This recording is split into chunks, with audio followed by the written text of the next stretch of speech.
আমাদের আজকের রেসিপি হচ্ছে লাউ দিয়ে ছোলার ডালের তরকারি। আমি 1 কাপ মতো ছোলার ডাল আগেই জলে ভিজিয়ে রেখেছি ঘন্টাখানেক ধরে। লাউগুলো ছোট ছোট করে কেটে রেখেছি। এগুলোকে আমি সব কুকারের মধ্যে সিদ্ধ করে নেব। আমি ওদিকে লাউ আর ছোলার ডালটা সিদ্ধ করে নিয়েছি প্রেশার কুকারে। এদিকে গ্যাসে কড়া বসিয়ে দিয়েছি।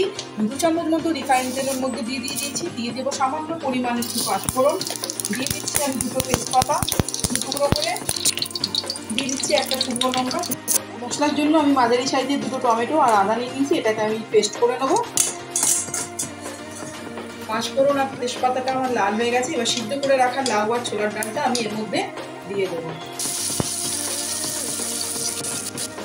আমি ছোলার ডাল আর লাউটা জল ঝরিয়ে দিয়ে দিয়েছি কড়াই। এর মধ্যে পর্যাপ্ত পরিমাণ লবণটা আমি দিয়ে দেবো।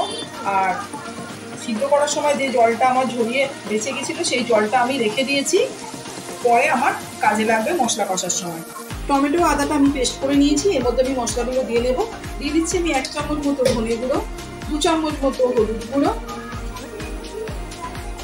দিয়ে দিচ্ছি আমি 1 চামচ মতো জিরে গুঁড়ো, আর লঙ্কার গুঁড়ো দিয়ে দেবো আমি 2 চামচ মতো। আপনারা চাইলে কাঁচা লঙ্কাও ব্যবহার করতে পারেন। লবণটা আমার ভালো মতো সবজিতে মিক্স হয়ে গেছে। এবার আমি রেডি করে রাখা মশলাটা এর মধ্যে দিয়ে দেবো। মশলাটা আমার কষা হয়ে গেছে। আর আমি যে বলেছিলাম যে সিদ্ধ করে যে জলটা ঝরিয়ে রেখেছিলাম সেই জলটা আবার আমি এর মধ্যে দিয়ে দেবো। আমি জলটা দিয়ে 5 মিনিট মতো এটা ফুটিয়ে নিয়েছি। এবার আমি দিয়ে দেবো সামান্য পরিমাণ গরম মশলা, দিয়ে আমি ভালো মতো মিক্স করে দেবো। তৈরি হয়ে গেল আমাদের ছোলার ডাল দিয়ে তৈরি লাউর তরকারি।